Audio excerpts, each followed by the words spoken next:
Holy smokers, folks, this ain't no dang jokers. We have so much going on out there that I got to record you guys a Sunday video here today because there's just a lot. We got to talk about a bunch of different stocks, some incredible opportunities in this market. I'm going to share some stocks that might not be opportunities, those sorts of things in this video. So a bunch of stock talk at the top of this video here today, okay? And we'll talk about a stock that, it reminds me a lot of Palantir and in many ways on how the company's valued, how people look at the company, those sorts of things, even how I think about this particular company.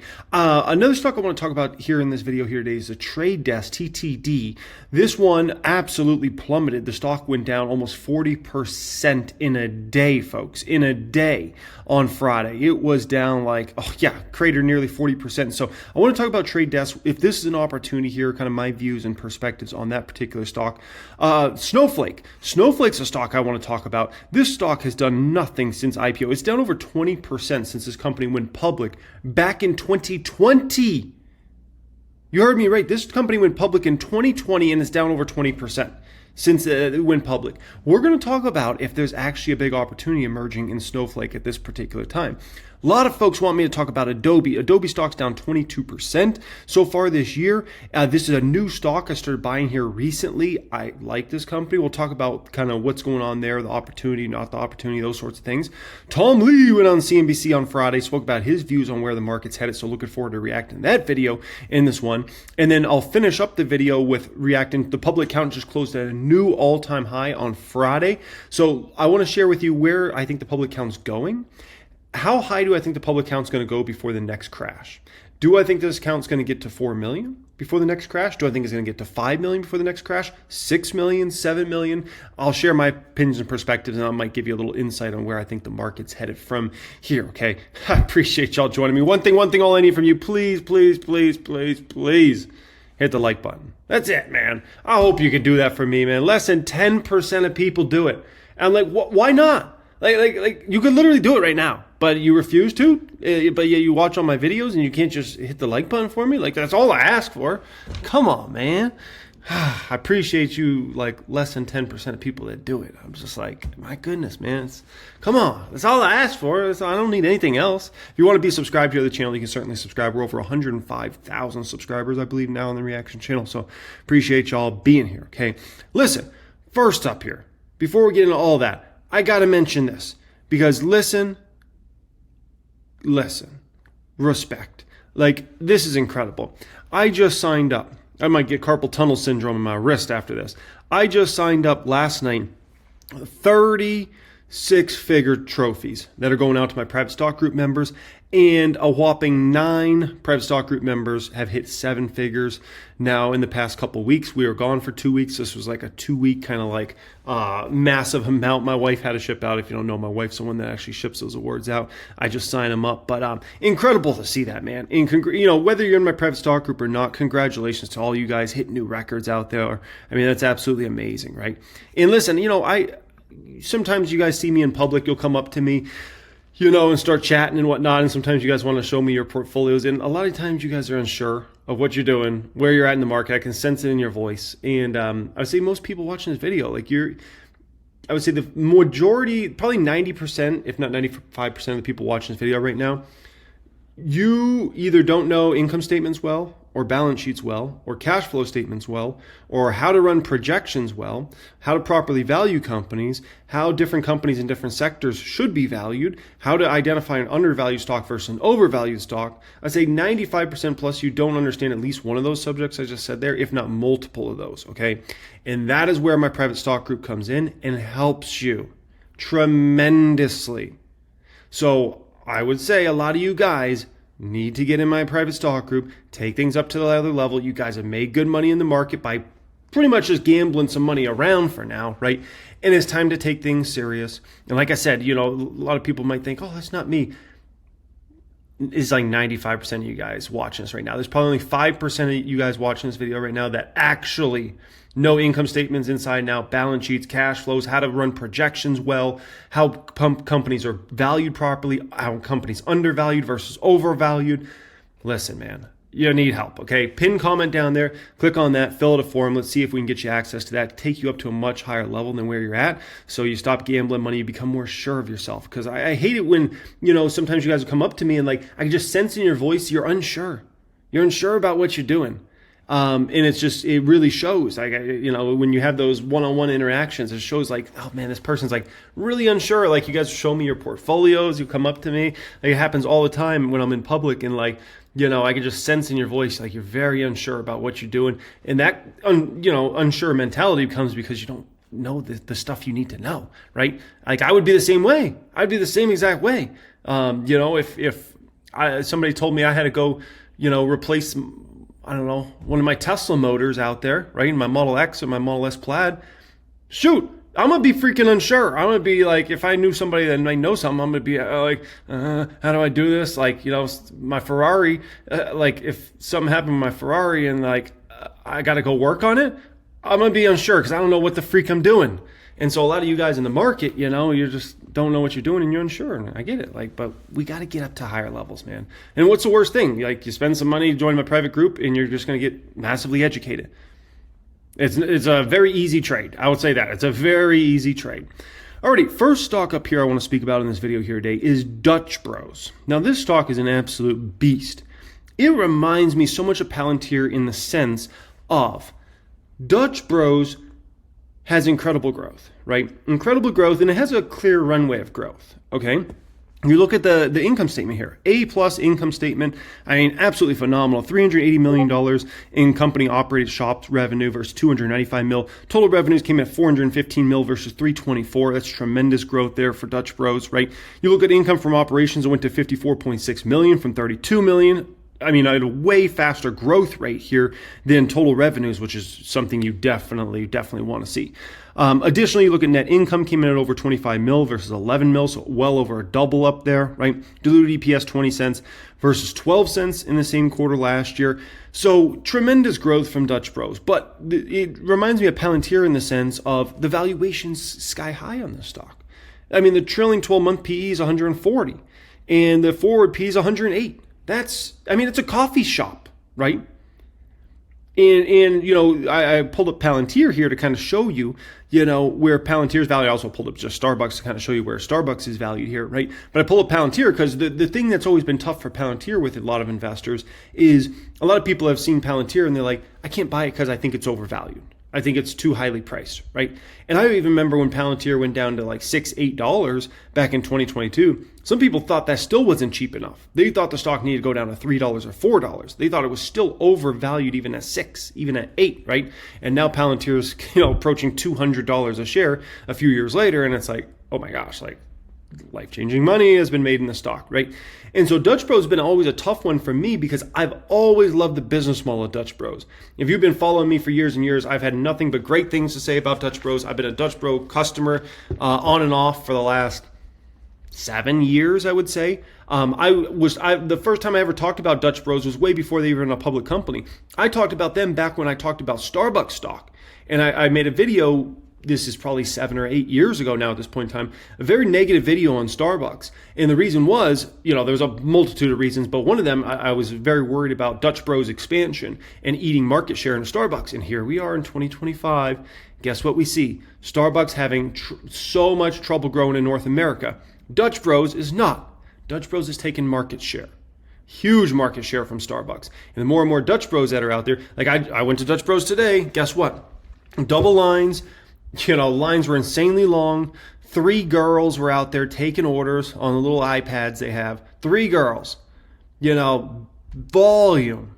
And I warned about this years ago, way before Dutch Bros was ever a public company. I said, guys, watch out. This Dutch Bros is coming. Because I had went to a Dutch Bros out in Phoenix, Arizona. And then they started to expand here in Vegas. And we used to drive way out of our way to go to one. And I'm like, watch out, man. This company named Dutch Bros is coming. And I talked about it on the channel 7, 8 years ago. I'm playing games for you guys that are going to happen 5, 10 years from now, right? Like I brought this up 5, 7, 8 years ago now, right? So stuff I'm talking about today, just understand, these games are still to play out. And so when I look at Dutch Bros, it's a tough one, man, because can I buy Dutch Bros stock here? I can't. I'm sorry, I can't pay 100+ forward P for Dutch Bros. It doesn't mean the stock won't still continue to run. I just can't pay 100 plus forward P for Dutch Bros.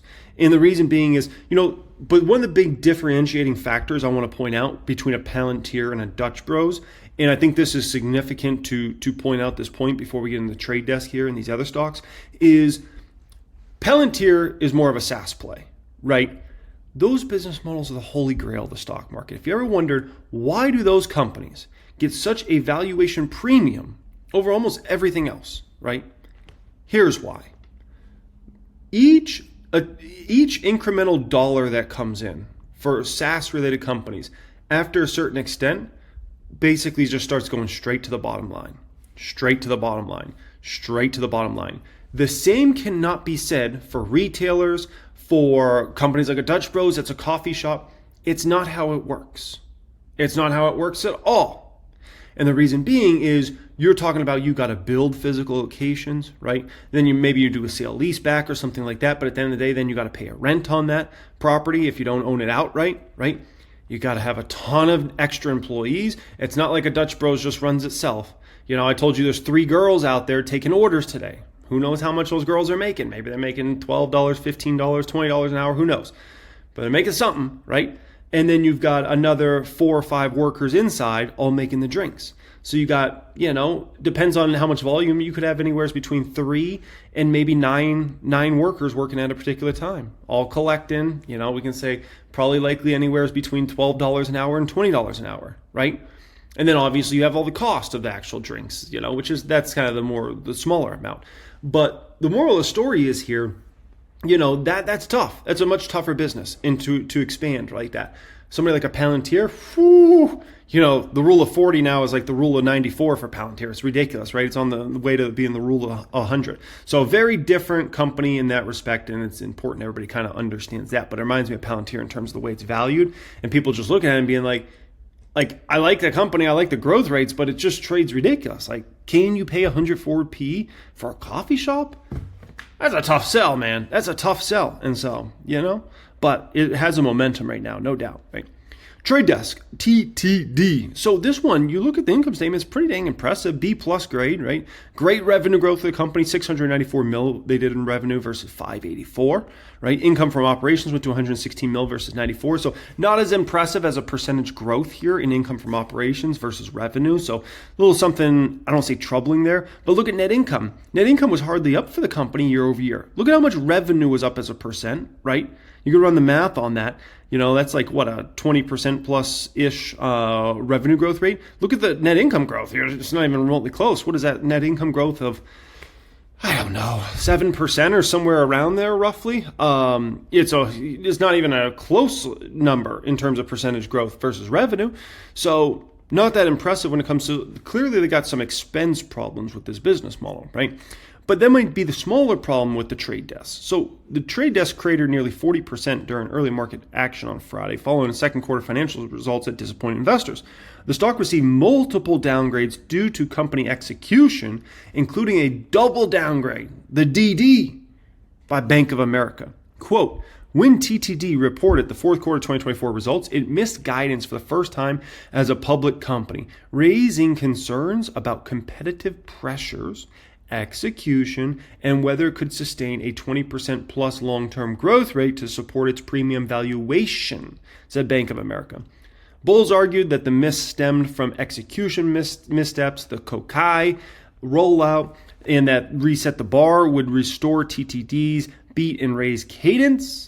However, the company's third quarter outlook, which implies a deceleration in underlying growth, makes it harder to dismiss these concerns as a one-off event, especially against the backdrop of robust advertising growth in absolute dollars, as reported by many of the largest walled gardens. It's true. It's true, right? Bank of America double downgraded trade desk. Oh my gosh, that's got an insane price cut. No way. They cut price. B of A cut price on TTD stock from 130 to 55. Whoa. Wedbush downgraded them from 90 to 68. Wedbush noted, now this is scary here, okay?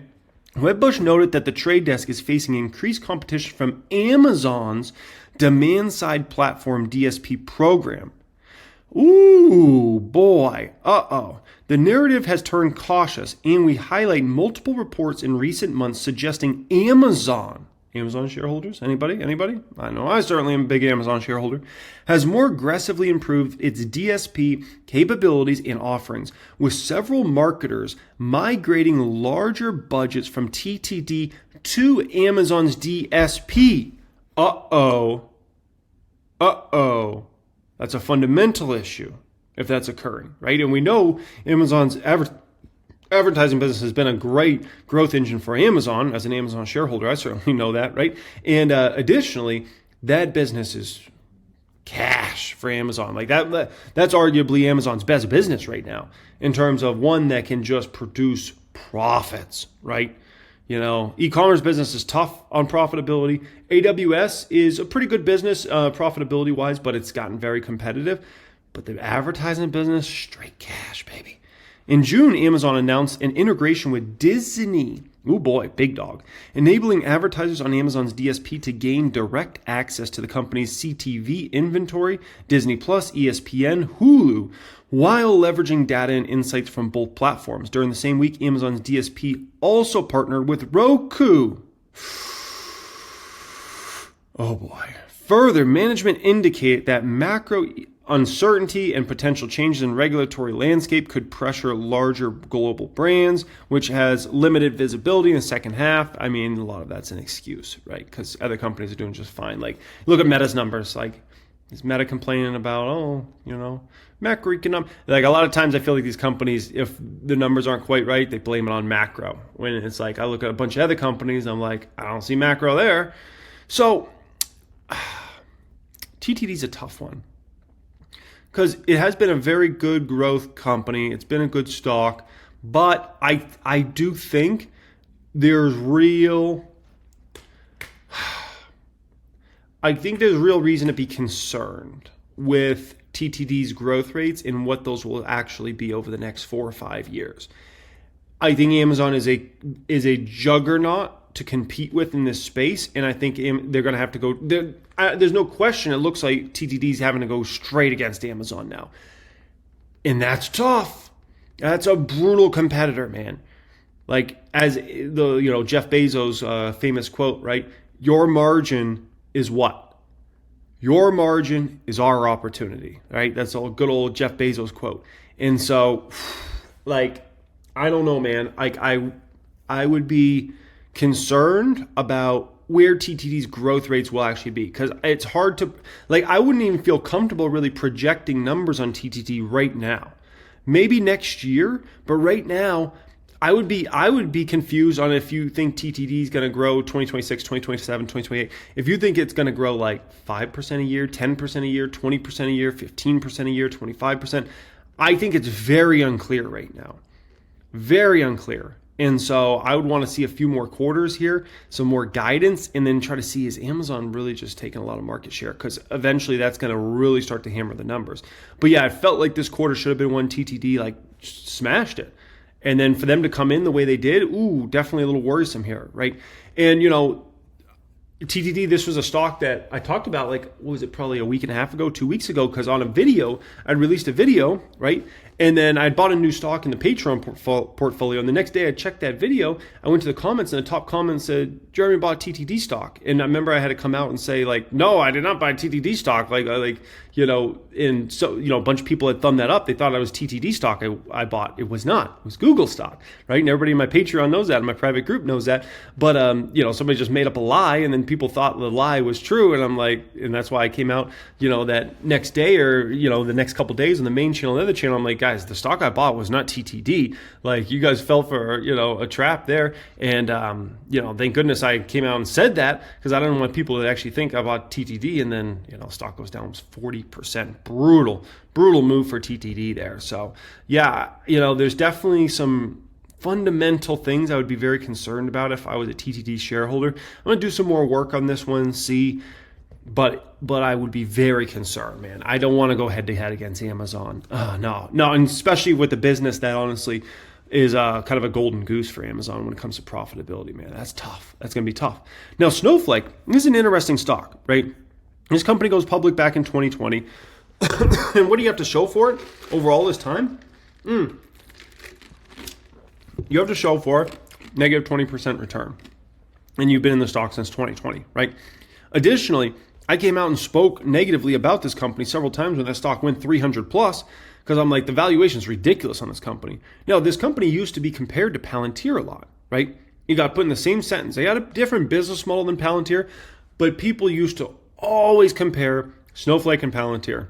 They thought they were like the most direct competitors. And it was like, no, their business models are actually very different. But I can understand some people thinking like they were competitors.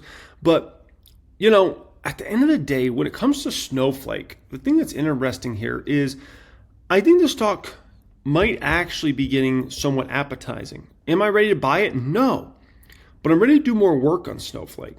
And this one could be intriguing. So you look at the 2-year forward P, it looks really high, right? Over 100 for this company. But,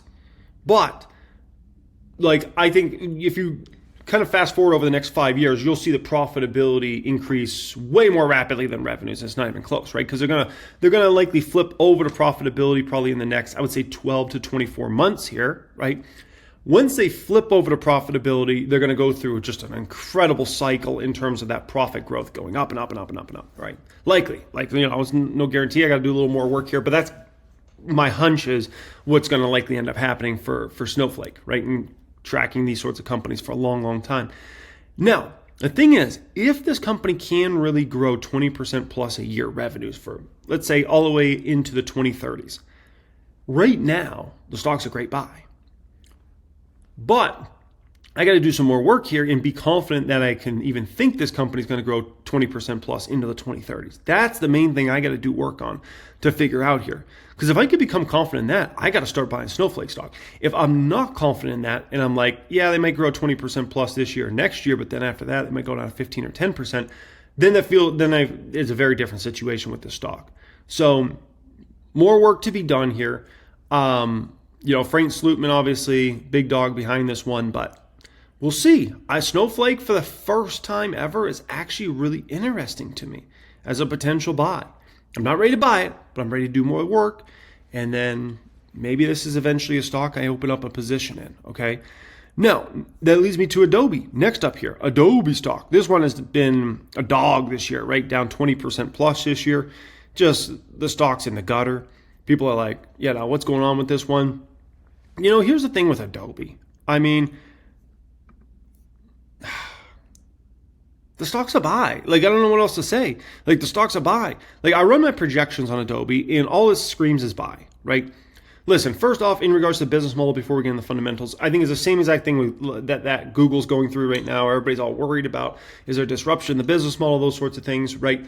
And at the end of the day, what I've come back time and time again for with Google and with Adobe is some disruptions, yes, but they're new opportunities that it ends up just netting each other out.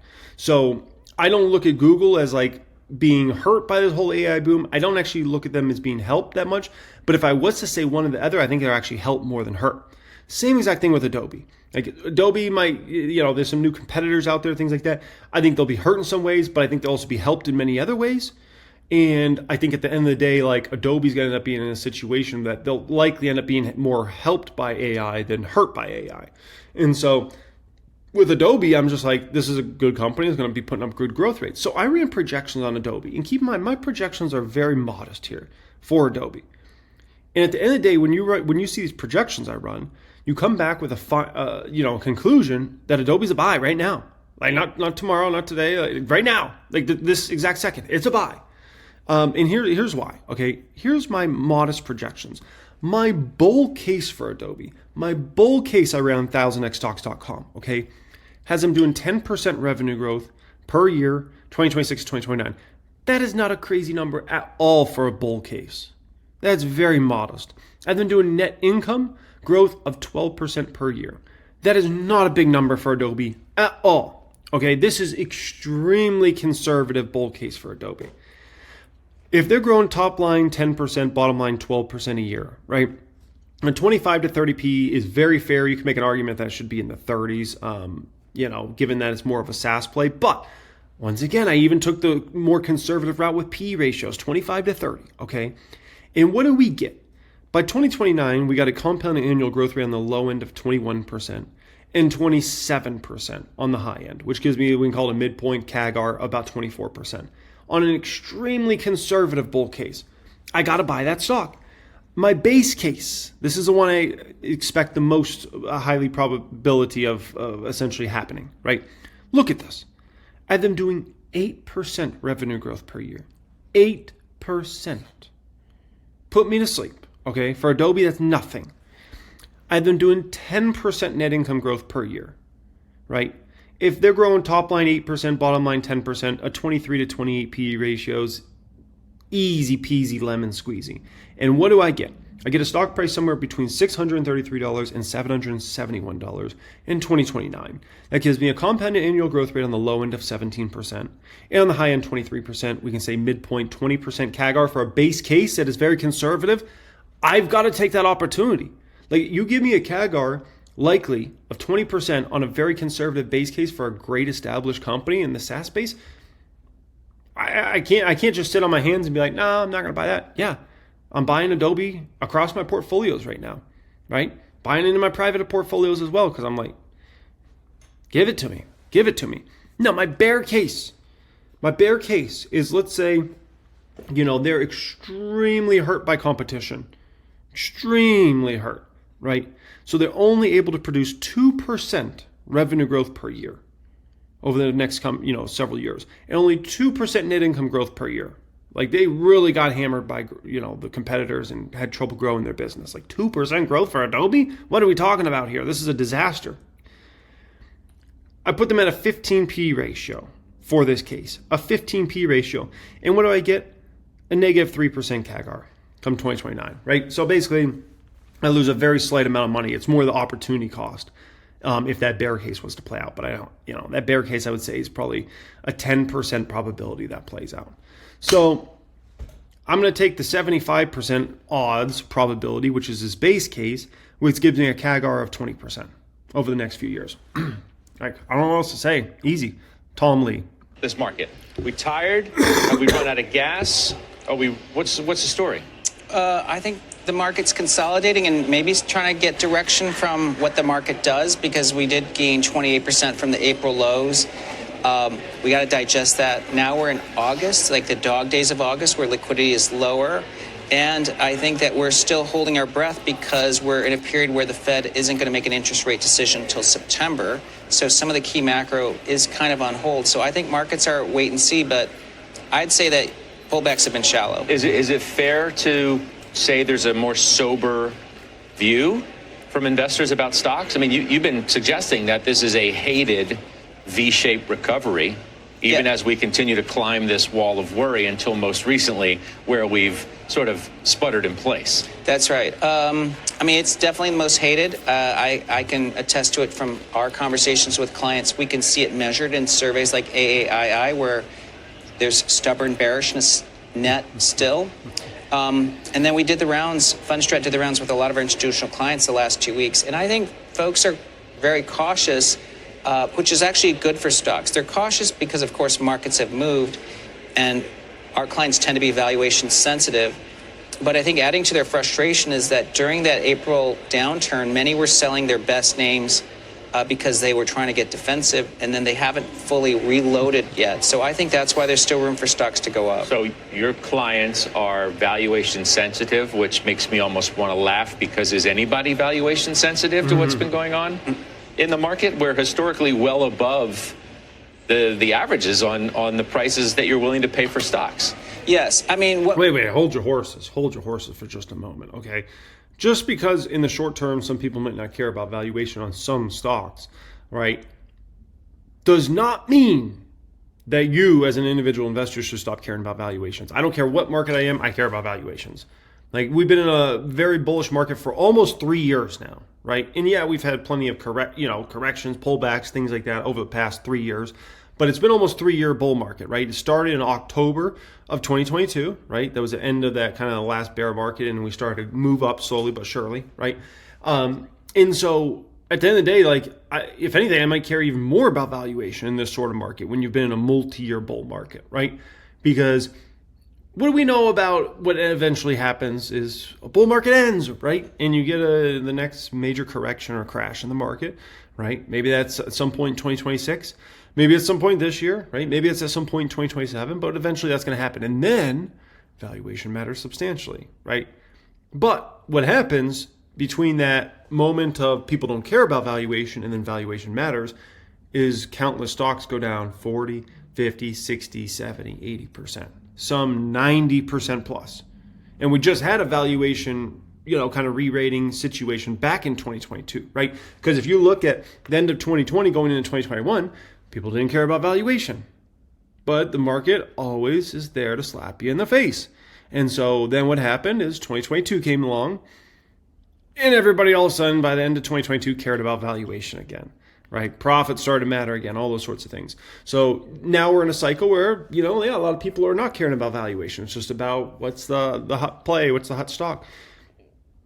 The market will slap everybody again. Once again, I can't predict if it's, a few months from now, or if it's 2026, or if it's 2027, but I would say likely sooner rather than later. And we'll talk about my views on the market a little later, but people will get slapped in the face again. And then all of a sudden, profits are going to matter again. Valuations are going to matter again. Running projections are going to matter again, right? The problem is you got to be doing that in this sort of market. You're not doing this in this sort of market. You're going to be set up in that situation where you're going to have your stocks go down 60, 70, 80, 90%. And then it's going to take you several years to climb out of that. We usually tell our clients, but really at the core, any fundamental investor is going to use valuation as really one of their anchors, is that the stock market had 6 stress tests in the last 5 years, from COVID to the bullwhip supply chain, to the fastest inflation cycle in history, to the fastest Fed hikes in history, then to the Trump tariffs, and then, of course, U.S. bombing nuclear facilities of Iran. Those are things that could cause catastrophes for earnings, but instead the S&P earnings have actually grown. So I think we're in the process of re-rating the S&P. So I actually think multiples are continue drifting higher. Okay, so let's talk about other so-called knocks on the market. Valuation, obviously, one of them. They say there's too much speculation. You look at some of these stocks, meme stocks, low-quality stocks, cult stocks, and other things that have gone up. These stocks? What's happening with some of this fervor that feels like it's in the market? Well, I think the dearth of IPOs over the last 5 or 6 years has shrunk the number of stocks in the U.S. stock market. There's not even 5,000 listed stocks anymore. Yeah, I'd give you 50 examples of other things that have just gone absolutely parabolic. Yeah. Well, I think like a Circle is a good example of scarcity, because that was the best IPO really in 5 or 6 years, but it's a blue chip company. They are the biggest compliant issuer of stablecoins in the U.S. and it's growing prodigiously. So in a way, it makes sense that it went from, a $20 IPO to 200 today, because it's scarce. It's just as scarce as a Palantir, but with a different market size. And I think that these quality names like a Figma represents that same scarcity, because we actually have a shrinking number of stocks out there. There's a lot more privately held companies, but the public market's small. And then if you think about it, there's every year dividends are paid on the S&P. That's sitting on the sidelines. There's $7 trillion cash on the sidelines. People make income and they're saving 10%. If they don't buy stocks and they haven't been able to buy homes, this cash is piling up, and that's why it probably goes into the stock market. Okay, so the knock of valuation, the knock speculation. What about the knock of concentration? NVIDIA has the biggest weight in the S&P 500 of any individual stock since 1981, since data was being collected. The largest 10% of U.S. stocks now account for 76% of total U.S. market cap. That's the highest concentration in history. The top 10 names in the S&P account for 40% of the index. Does that give you any pause? I think when people cite these numbers, and I've also heard Max Myers say that like 2 stocks are bigger than like Tokyo's entire stock market. Max is going to love the shout out, by the way. Yeah. Anyway, go ahead. That we have to think about the earnings contribution. NVIDIA is producing incremental earnings at a incremental margin that tells you it's an incredibly scarce company. They're not making enough chips, and they are the center of the AI revolution. So I'm not surprised it's the biggest stock. I think from an earnings growth contribution, it's so big that those previous measurements aren't accurate. Okay. Last one. the consumer, not as great as everybody says. Brian Moynihan, Bank of America. Yeah, so in regards to NVIDIA, let's take an updated peek at NVIDIA's valuation here and see where this baby's traded out. Specifically, forward P and 2-year forward P is what I'm focused on for NVIDIA here. Okay, let's see. So NVIDIA forward P 47, 2-year forward P 32, right? That's fine for now, but as soon as investors start to become concerned about revenue growth going under 20%, that's not going to be okay, basically. When does that happen? My guess is, probably in the next, I think it happens at some point in 2026. I think people start to get really concerned about NVIDIA's ability to grow revenues 20% plus clip. And that's when things are going to get really shaky for Amazon stock for like about a 2 to 3 year period. Like Amazon will become a really shaky stock for 2 to 3 years. Not like, it's not going to just be like, oh, it's 2 to 3 months of craziness. No. It's going to be multi-years of, NVIDIA shaking around and downtrending essentially for like 2 to 3 years. But, that's another one. Like, could you get more, skyrocketing to happen in NVIDIA in the short term? Sure. Come out with another banger quarter, another banger guide, right? You're good. But as soon as you get that glimpse of like, oh boy, revenues rates are going to likely end up eventually going down. And I think you're going to get that glimpse in 26. That does not mean I believe revenue growth is going to go down to under 20% for NVIDIA in 26. But I think based upon the growth rates you'll start to see in 26, I think it's going to lead you to a place that you're going to start to become very concerned about 27 and revenue growth rates going under 20% in 27. And then you start to worry about, okay, how low are we going? Are we going down to 10%? Are we going down to 15%? We know there's been several cycles in NVIDIA's past where revenues all of a sudden flatline or go negative. Could that happen with NVIDIA in, let's say, like either 27 or 28? Yeah. Like anybody that thinks like that, no, it's impossible for NVIDIA to revenue to start going down. Listen.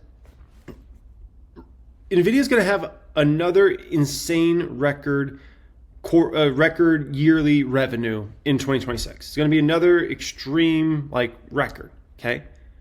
Which is going to set the bar even higher. And so if you think it's not possible for NVIDIA to have revenues go down, maybe in 27 or 28, listen, it's very possible. Is it a guarantee? No. But I'm just like anybody that wants to be in this state of like, they can never imagine NVIDIA's revenues going down in 27, 28. Listen, man, I've either held NVIDIA stock or tracked this stock for, now probably going on 12 years for NVIDIA, right? I've been in the market for 16 years now or so. But in terms of NVIDIA, I've probably been tracking this one or owning this one on and off for 12 years now, right? Listen, I've seen plenty of these cycles in regards to NVIDIA, and people are like, oh, no, this cycle is different. Like, this is the one that just goes up forever and ever, and they never stop. No, trust me. No, eventually NVIDIA will flatline revenues, or those revenues will go down. The only question is, what year does it happen? Is it 27? Is it 28? Is it 29? On the network this week has great things to say. I always say, don't listen to what people say they're going to do. Listen to what they actually do. And what they're doing is still spending money. Hugh Johnson, Disney, says, I know there's a lot of concern about the consumer. Well, we don't see it. Our consumer's doing very well. Under Armour, Crocs, Ralph Lauren, Pinterest, restaurant brands, Sweet Green, Wendy's, Chipotle, Jack in the Box, Yum Brands. I could go on and on even further than that, which might tell a little bit of a different story. So how do I square that? Well, I think there's... Yeah, listen. Trash, trash, trash, trash, trash. America comes on the network this week, has great things to say. I always say, don't listen to what people say they're going to do. Listen to what they actually do. And what they're doing is still spending money. Hugh Johnson, Disney, says, I know there's a lot of concern about the consumer. Well, we don't see it. Our consumer's doing very well. Under Armour, Crocs, Ralph Lauren, Under Armour, trash. Crocs, fad. Ralph Lauren, trash. Pinterest, restaurant brands. Pinterest, trash. Restaurant brands, trash. Sweet Green, Wendy's. Sweet Green, trash. Wendy's, trash. Chipotle, Jack in the Box. Chipotle, trash. Yum Brands. Jack in the Box, extra trash. Go on. Yum Brands, trash. And on even further than that. Which I'm just saying, like none of those stocks he just named are any stocks I would want to be anywhere near. That I'd be like, oh yeah, I gotta go buy Jack in the Box stock. Wendy's, restaurant brands. Oh yeah, all those were trash, man. Crocs is as I've talked about for, last year now, I'm like, it could be a fad. You know what I mean? Like, oh yeah, all the kids are wearing Crocs right now. Are all the kids wearing Crocs in 5 years? I don't know about that. Like, maybe they are, or maybe they're not. Maybe it's just a fad, right? These things come and go. Like, the Crocs are all cool. My kids want to wear Crocs right now. I'm just telling you, like 5 years from now, it might be very different. Under Armour's trash. Like those companies, it sounds like they just need to blame it on something. In-N-Out Burger, if they were a public company, you think they're going to be saying, oh yeah, consumer doesn't look good. No, it's freaking In-N-Out Burger. They're dominant. They're not going to have anything bad to say. Go to In-N-Out. They're Dutch Bros. Dutch Bros having any trouble making money? No, they look great, right? But if you're a trash company, you blame it on, Trump, macroeconomic, blah, blah, blah. Might tell a little bit of a different story. So how do I square that? Well, I think there's consumer preferences could be shifting, because you remember post-COVID there was this boom in eating out and dining experiences, and we shouldn't say that that's a permanent change, and that's why you're seeing some of these. Cheesecake numbers look better than ever. I mean, did you see the cheesecake report? Cheesecake looks great. McDonald's look just fine. McDonald's, grade A income statement. I graded them an A. They look just fine. They're not trash, right? They're good. They're good over at McDonald's. Let's pull up a cake here. I grade all these income statements inside the private stock group's Discord chat. This cake. Look at cake. Looks pretty freaking good, huh? $955 million of revenue. In the same quarter last year, they did $904 million. So they brought in an extra $51 million of revenue, right? If you look at diluted EPS, it went to $1.14 versus $1.08, even with all the expansion and new restaurants. If you look at income from operations, it went to almost $65 million from $58.6 million. Cake's not trash. Cake's top quality, right? And so if you're trash, you blame it on macroeconomic. You blame it on this. You blame it on that. If you're top quality, you come through and you put up your numbers. I think consumers are over-levered. To me, that's the sign of a peak in consumers, because they can't amplify their spending. That's what the banks are going to tell you. And if you look at the Fed's debt service ratio, we're still below COVID levels. So people keep saying delinquencies are going up, consumers stretched. I think that, of course, at any moment there is, but really in aggregate, you can't get a levered consumer until you have a housing boom. So consumers might be on short-term credit, some of these being stressed, but that's very different than us actually peaking really from long-term credit borrowing in a binge. So that's why you say we're going to... Yeah, I mean, this notion of like the consumers extra stretched and over-leveraged, things like that, you don't see it in the data. Like I showed a chart, I think it was a month ago or 2 months ago in my private stock group. It actually showed consumer leverage is actually really low right now based upon historical standards, right? You get into bad leverage cycles when like everybody and their grandma's buying homes, everybody and their grandma's buying new cars, right? Look at the data the last 2.5 years. How many people are buying new homes? Have you seen some of the data in regards to new home sales the last 2 years? Trash. Like, we're talking back to great financial crisis type horrible numbers. The great financial crisis, the only housing bust we ever had in the history of the United States of America. People say, well, we had one in the Great Depression as well. Maybe. Okay, that's debatable. But the only housing crash we had ever in recorded recent history was the 2008-2009 housing bust, right? In the data for the last couple of years has been down there. And guess what? Massive amounts more people live in the United States of America now than lived in the United States of America back when we went through that bust, right? And so it's hard to see like, oh yeah, like everybody's out there buying homes at crazy prices and like, it's just like no one's buying homes, man. It's been a brutal business the last 2 or 3 years now at this point in time. Really the last 3 years now. It started to get more rough in the back half of 2022. That was 3 years ago. So, and then you say new car sales. I mean, have we seen the automaker numbers last 2 years or so? It's not like those businesses are booming. It's not like, car dealerships are just like printing money because everybody's going out there to buy new cars. No, not the last 2 or 3 years. So it's hard to say the consumer, and that's like the two big leverage points. Then you say, what are like the more minor points that people might take out a big, a bunch of credit and loan for or something like that? It would be things like furniture, right? A lot of people do credit for furniture. They'll go spend, they go buy a new house, right? Then they go down to the furniture store and they spend $5,000-$10,000 that they don't have, and they buy it on credit, right? That's why every time you go to one of those furniture stores, they always offer credit and no APR for X amount of months or whatever, right? That's another place, right? What's in other places people take out a bunch of credit for? It'd be things like buying ATVs and snowmobiles and like, side-by-sides and all that like fun stuff, House sales been there the last couple of years. Trash.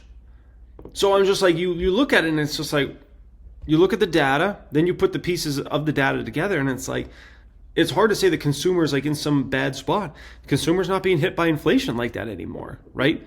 In some markets, we have housing deflation now, right?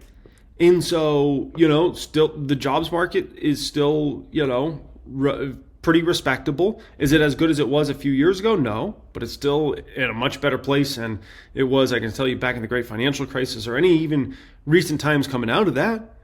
So, at the end of the day, like the death of the consumer, the death of the American average person has been greatly exaggerated. They make it through to the other side and, are resilient. Hit 6,600 by year end on the S&P, or it's almost 64 now. That's not like a tremendous move from here. Yeah. I mean, I think our year-end target is probably low because I think we could do 6,600 this month.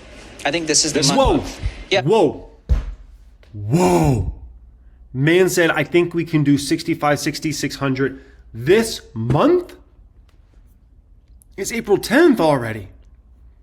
He thinks S&P could get another 100 plus points to maybe even 200 points within the next, how many trading days are left in the month? 15, 14 trading days actually?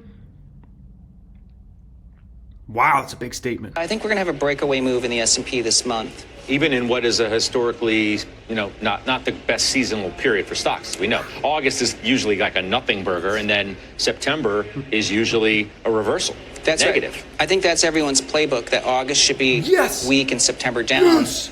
But precisely for that reason, with the economy being stronger than people realize, Bitcoin made a breakaway move. But this is what scares me the most. This whole situation, this is what scares me the most. Okay, listen. Everybody's talking about, they're scared of August, they're scared of September, right? What's the thing that's always worried me? We just rally all the way through into September, right? All-time high, right? What I've been talking to you guys about all year, man, there's a lot of similarities between this year and what year? 2018, I've said it a million times. If you watch my videos religiously, I've talked about this again and again and again, right? Imagine all these people worried about August, September. It doesn't come to fruition, let's say. And market just rallies to all-time highs. This is the scariest situation because then those people, I think, are going to get super bowled up about the fall. And they're going to feel really good about what's going to happen in the fall, right? And then they're going to feel like they need to chase the market or something like that. And then I started having concerns about the 2018 situation, right? And I'm like, could we get a 2018? I don't know. Maybe we don't, right? But it's also possible maybe, we get a dump early in 26, like a big one. Not small, big. So I don't know, like we'll see how it all plays out. But I don't know, man. It's interesting. I'll say that. It's very interesting. And I always, when people are very cautious, I'm like, oh, it's probably not time to be cautious. And then when everybody's like bullish, that's when I start saying, okay, it's time to be cautious. On July 9th, it has led the S&P for the last 5 years by almost 1 month. So I think I'd start way upside move. I start next week. All right. Yeah. That's your call? I would say that's our base case, yes. Starts next week. I can't give you the hour and the day. You said it might start next week. But that's 5 days. You want to put yourself out there by all means. Yeah, but I think it starts within the next week, yes. Okay. Stay with us. We'll expand the conversation. Wow. If you want to obviously watch the rest of the video, you can go to Funshret's YouTube there. But I thought that was the part I really wanted to react to there, to really get Tom Lee's 2 cents on that. So public counts, closing at an all-time high on Friday, right? I posted this on my X. If you don't follow me on X, it's always linked in my description area of all my videos. 3.82, but then it ended up closing at like $3.83 million, right? New all-time high. Where do I think that account goes before the next crash? My guess is somewhere between the $4 and $5 million range, right? And then after it goes to that $4 to $5 million range, they'll probably set up for the next, crash or major correction or something like that, right? But it's all a big game. I mean, that's the thing. When you build your portfolio, it's just a big game of like setting new high, new high, new high, new high, new high, and then coming down, right? And that's just part of the process. Like, people want to try to time it out because they're like, oh, I want to lock in my gains, and then the market's going to fall, and I'm going to buy it back. And it's like, dude, you don't know when, you're in no position to make market calls like, oh, the market's going to go down, for the next 3 months. Like, that's hard for even people like myself that have been doing this for 16 years. And all I pay attention to is the market every day of my life. I'm recording a stock market video on a Sunday. I'm going to be all tied up in the market all week long, every week. And I've been doing this for 16 years, and it's hard for me to even make market calls on where the market's going in the shorter term, right? And so people think that even haven't been doing this that long, right? And then aren't really tied into the market like this. They think they can make these market calls, get in and out, and it doesn't work, and they fall flat on their face every single time. You got to hold through. Like, I'm fine if the portfolio goes to 5 mil before the next crash, right? And then it goes from 5 mil down to 3 mil, perfectly fine. I don't care. Because then we're going to go from 3 to 10. And so I don't stress about that. No different than the public count went from I think was 1.8 mil. And then in 2022, it went down all the way to $1 million, right? At the lows. Portfolio got smashed. It's fine, right? Now look at the portfolio. It's nearly $4 million. And we're talking about it being somewhere likely in the 4 to 5 million range before the next major downturn in the market, right? And who knows, maybe I'm wrong about that. Maybe the portfolio gets to 6 million or 7 million before the next major downturn, right? I mean, if Meta and AMD really go on a crazy run and we don't have a major market correction between now and the next 12 to 18 months, is it out of the realm of possibility for the public count to go 6 mil? It's possible. It's just math, right? If we don't have a major downturn in the next 18 months, Meta rolls to 1,000 plus, AMD rolls to 400 or 500, Amazon rolls, right? The big positions in there, and then some of the more speculative stocks go on a big ripper rally in the next 12 to 18 months. Could the public count go 6 or 7 million before the next downturn? Sure, that's possible, right? Then maybe we go 6 million, and then we go right back down to where we're at right now, 3.8. I'm perfectly fine with that. I don't care. Well, the one thing I know is I'm not smart enough to get in the market, out of the market, in the market, out of the market. I'll take profits on stocks. If a stock gets to, my opinion, silly valuations, I'll take profits, right? And I've been taking a lot of profits on Palantir recently. We know that, right? That's fine. But I'm not going to play a game of I think the market might go down, so let me lock in my gains, and then you got to pay taxes on all that as well, right? I'm not here to play that game. And so public count goes from here to 6 million, and then goes from 6 million down to where I'm at right now, 3.8 million a year or two later. Perfectly fine with me. Don't care. Public count goes to $7 million. And then we have an epic crash in the market after that. Great financial crisis type crash, right? And the public count goes right down to where it is right now. Perfectly fine with me. Part of the game. Because then we'll go from 3.8 straight to 10. And then we'll be talking about, are we going to 15 before the next crash, right? This is part of the game, man. It's part of the process. This is how this game rolls. And you just have to be okay with that. I do not care. And that's just the perspective you got to take. I care about what I can control. I cannot control whether the stock market goes up 20% next year or down 20% next year. I have 0% control of that. What I can control is, am I investing into great companies that have great next 5-10 years ahead? I can control that. I can do research. I can run projections. I can use income statements, balance sheets to make my decisions, right? Run projections on 1000xstocks.com. I can look at companies in the same industry, look at how they're valued versus this company. And I could begin to formulate if this is a great investment for the next 5-10 years. I can control that. I can control how many stocks I own. I can control how much money I put into each of them and how I run that portfolio over time. And when I decide to take profits, I can control when my dividend stocks pay me dividends, where that money goes next. I can control that. I cannot control whether the stock market goes up or down 30% over the next 2 years. That is what that's going to be. And so I don't stress about what I can't control. I focus on what I can control. And that's how you become a great investor. That's how you reach new levels and new highs and new highs. And that's how you don't freak out when your portfolio gets smacked. Sometimes that's going to happen. That's cool. It happened earlier this year in the public count. Public count, where was the public count earlier this year, right? Let's zoom in here. Public count here. Where was a public account? Public count was probably $3.2 million here, maybe 3.3 million. It's hard to see, but I would say probably let's say 3.3. It might have reached 3.3. Public count got smacked so hard it went down to like 2.5.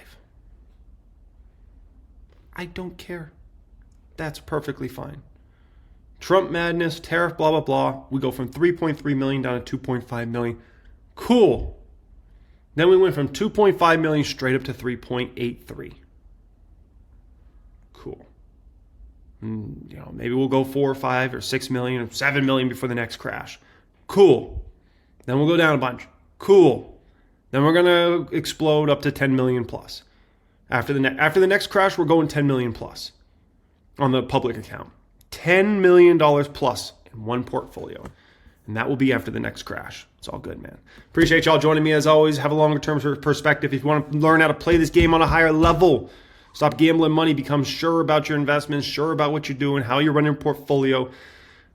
Pin comment down there, click on that, fill out a form. Let's get you in the private stock group. Let's get you educated on a much higher level. So when you go to make decisions, you can make decisions on a much higher level. You join such a network of 2,000 plus investors that are playing this game on a high level, that take this serious, that are well educated now because they've gone through the private stock group. They're scaling their portfolios, 6 figures, multi-6 figures, 7 figers, multi-7 figures. I mean, the amount of messages I receive from private stock group members all the time about, I went through the group and I learned all this stuff and, I was at, 40K portfolio and now I'm at 400K portfolio. The amount of messages I receive like that, it's all the time. And it's a great feeling and I'm glad people, take it up to a higher level. And so for you guys, let's get you up to a much higher level than where you're at. Okay. That'll be pinned comment down there. Much love and have a great day.